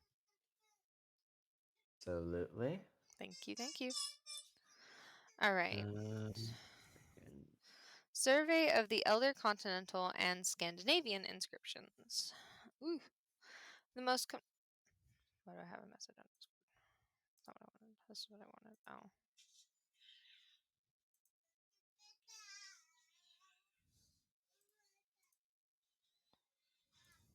I think I can if I can remember how to spell it correctly. Maddie, Maddie, and then Megan. So one word. No extras.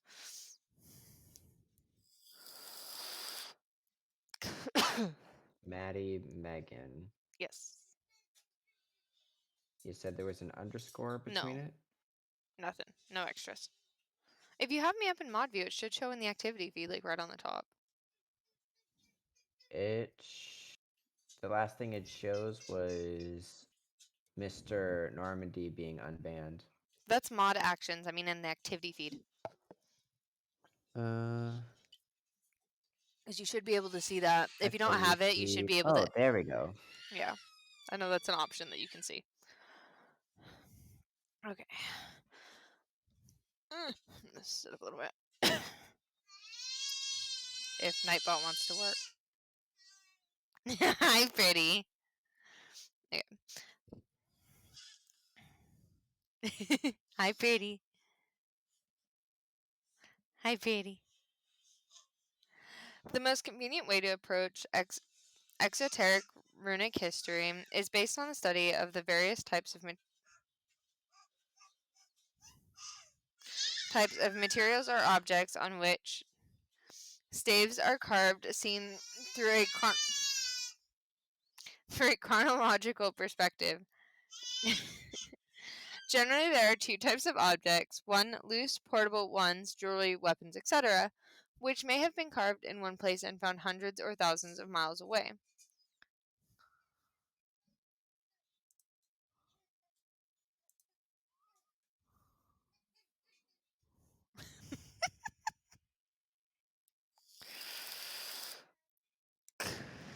No, don't do anything. That's great, Crystal. Don't know, JJ. Origin found in one place and found hundreds or thousands of miles away, and two, fixed immobile objects, stones, which cannot be moved at all, or at least not very far. Ooh, big stuff. Let me show that off to everybody first, because this will probably be referenced. If it wants to focus. Camera. Stop being an ass.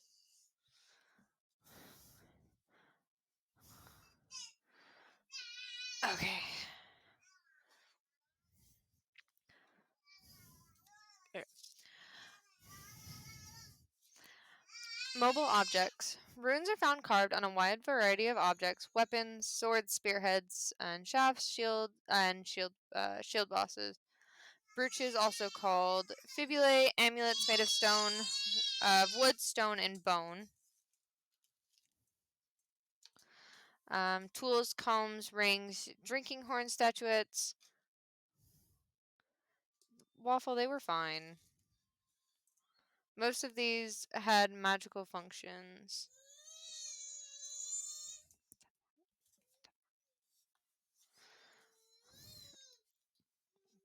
The runic spearheads belong to one of the oldest magico-religious traditions.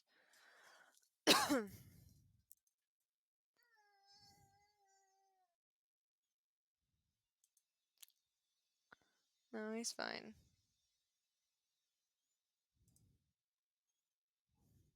I don't care about all the caps, Waffle. If I had a problem with the caps, I would have had the mod stuff on for Nightbot or whatever to do the auto warning for caps. I just don't care.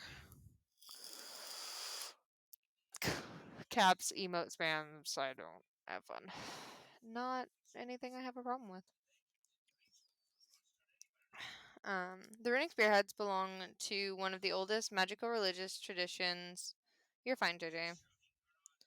Among the Indo-Europeans, and they are among the oldest known inscriptions. The blade of Overstabu, Norway, was until the recent Meldorf find the oldest dated runic artifact, circa 150 CE. On Gotland, the spearhead of Moose dates from 200 to 150. Farther south and to the east, we find the blades of Koval, Rosvadov, and Damsdorf, all from circa 250. There's also the blade of Wormlingen, which is much later, circa 600. All but Koval, plowed up by a farmer, and Wormlingen were found in cremation graves. The Wormlingen blade is from an inhumation grave. However, their primary function was not funerary. They probably were clanic treasures of magical import that were buried and or buried with the were burned and or buried with the chieftain. The magical use of the sphere in the warrior cult is well known in the Germanic tradition. Hurling a spear into or over the enemy before a battle was a way of giving them to Odin. That is, of sacrificing to the god. Odin himself is said to do this in the primal battle described in the Voluspa, where it states Odin had shot his spear over the host. This practice is also known from saga sources. I get that. There's always people like that, JJ.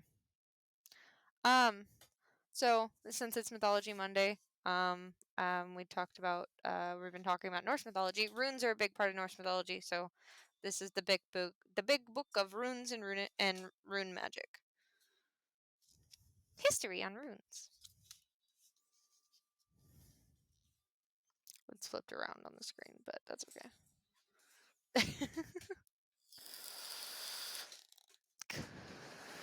It's okay, Crystal.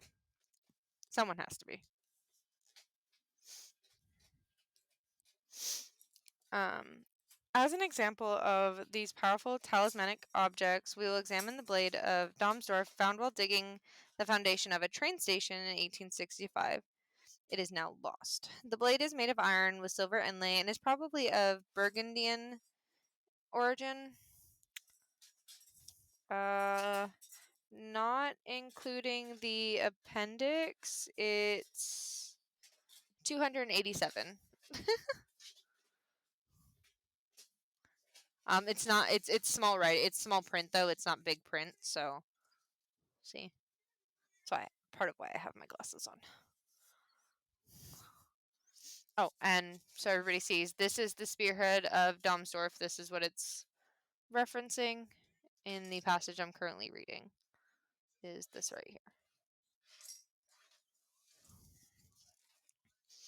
Nice. Yes. It is especially interesting because it bears many other symbols besides the rune. On the runic side, we see a lunar crescent, a tamga, a magical sign probably of Sarmatian origin. The non-runic side shows a triskelion, Triphos, a sun wheel, and another crescent. The runic inscription reads from right to left, Ranja. This is the magical name in the form of a noun agent of the sphere itself. It is derived from the verb rinnen, to run, hence the runner. Its function was, in a magical sense, to run the enemy through and destroy them.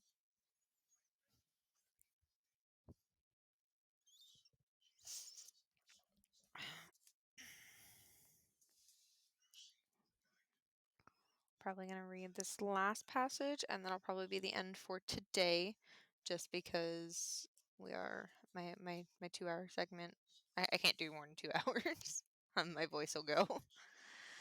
The brooches, which were used to hold together the cloaks or outer garments of both men and women, were in use from very ancient times.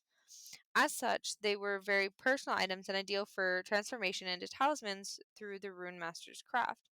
And indeed it seems that the majority of the 12 major inscriptions in this class, dating from the end of the 2nd century to the 6th, have an expressly magical function. In 6 cases, this includes a rune master formula, in which a special magical name for the rune master is added.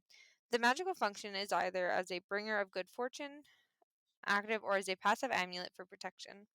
For an example of this type of inscription, we might look at the brooch of Verlos, which was found in a woman's inhumation grave in 1944.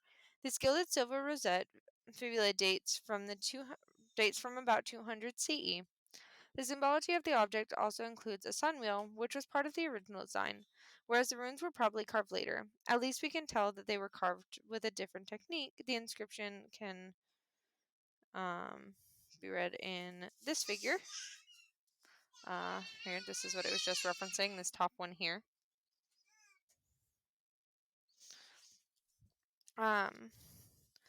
The Verlos runes are difficult to interpret linguistically. Perhaps it is an otherwise unknown magical formula made up of the well-known alum, magical power, inspiration, which can be understood in a protective sense, plus God or good. The meaning could therefore be the meaning could therefore be well-being through magical power. It also could be a two-word formula. For example, Alu is wished by God Agaz, which is the last with the last word being a personal name making use of an ideograph to complete the name. I really need to mess with that timer because that timer is just not right at all because it doesn't line up with the other ones. Fuck. However, the magical formulaic dynamism contained in numerical value is clear, as we see in in the figure under it. The numerology of the Verlos formula is a prime example of how numbers of power might have been worked into runic inscriptions. Here we see a ninefold increase of the multiversal power of the number 9 working in the realm of 6. There's another chapter later on runic numerology. The bracteates were certainly talismanic in function, while over 800 of them are known, of which approximately 250 have runic inscriptions. These were not carved, but rather stamped into thin gold discs with the rest of the design, most commonly an adaptation of a Roman coin.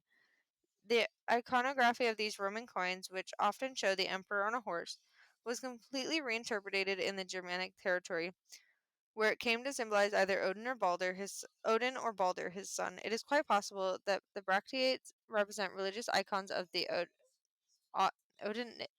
Odinic cult. They were produced and distributed in and around known Odinic cult sites in what is today Denmark. So we are going to stop it there, just because we are reaching the end of Mythology Monday. But we will pick this back up next week.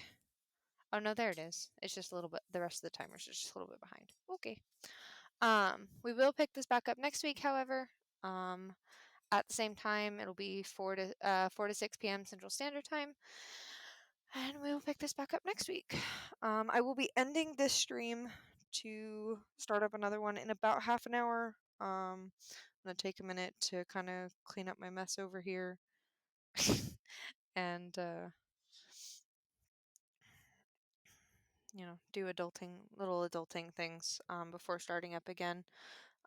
So I will see you guys in about half an hour. I want to raid somebody out, but I don't know who's live that I can raid out. Well, you've got Smalls. Okay, well, who's trying to reach affiliate? That's what I want to know. I want to raid out to somebody who's trying to reach affiliate. Let's see. They ended their stream, it looks like. Ooh, wait, hold on. Mm-hmm. Do I follow them? I don't think I follow them. Hold on a second. Ah! Give me 2 seconds. sleuth. Do I follow them? I do. Do I? Do I not? Do I? I do follow them. I know who we're rating. Who are you raiding? Floof Gaming. They're playing Mass Effect Legendary Edition right now. Nice. They're grinding for that affiliate. Ow.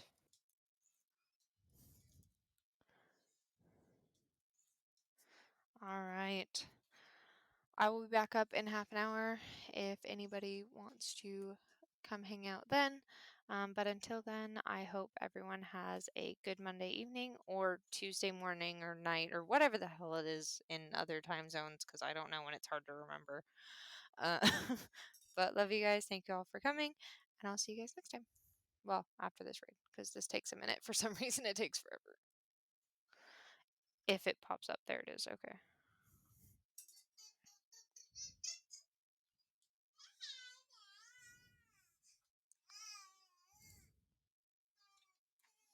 And raid.